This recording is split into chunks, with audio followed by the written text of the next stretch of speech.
Et ici, en Côte d'Ivoire, le verdict est tombé hier. Vous le savez, Damana Picasse et d'autres co-accusés ont été condamnés par la justice ivoirienne dans le cadre de l'attaque du 2e bataillon projetal d'Abobo et notamment, ils ont écopé de 10 ans de prison. Et notez qu'après ce verdict, le procureur de la République était face à la presse pour apporter des éléments de précision sur cette décision de justice. Moussa Konati. Le verdict est connu depuis le mercredi 12 février.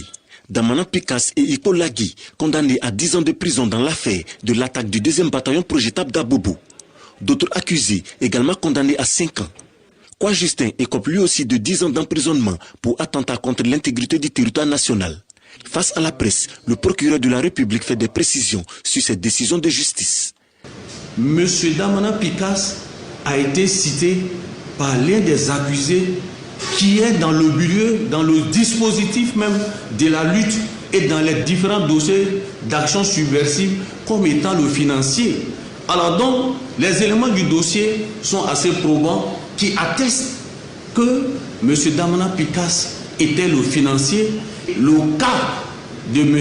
Kwa Justin, c'était le 14 septembre 2020, c'est-à-dire la date à laquelle le Conseil constitutionnel devait publier la liste des candidats autorisés à participer à l'élection présidentielle.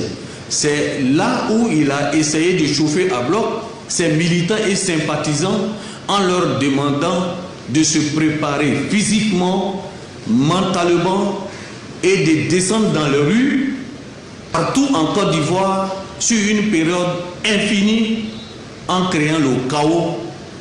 Et il n'a pas nié.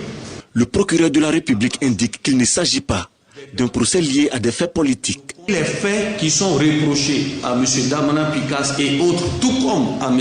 Kwa Justin, sont des faits criminels. Ce ne sont pas des faits délictuels et ce sont des faits particulièrement graves. Le temps de la justice n'est pas celui des politiciens et nous, on ne rentre pas dans les considérations politiciennes.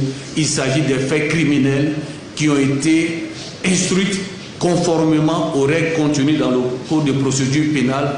Les personnalités condamnées subissent également des peines complémentaires. Sur une période de 5 ans, ils sont privés de leurs droits civiques et sont interdits de paraître sur toute l'étendue du territoire national, à l'exception de leur département de naissance.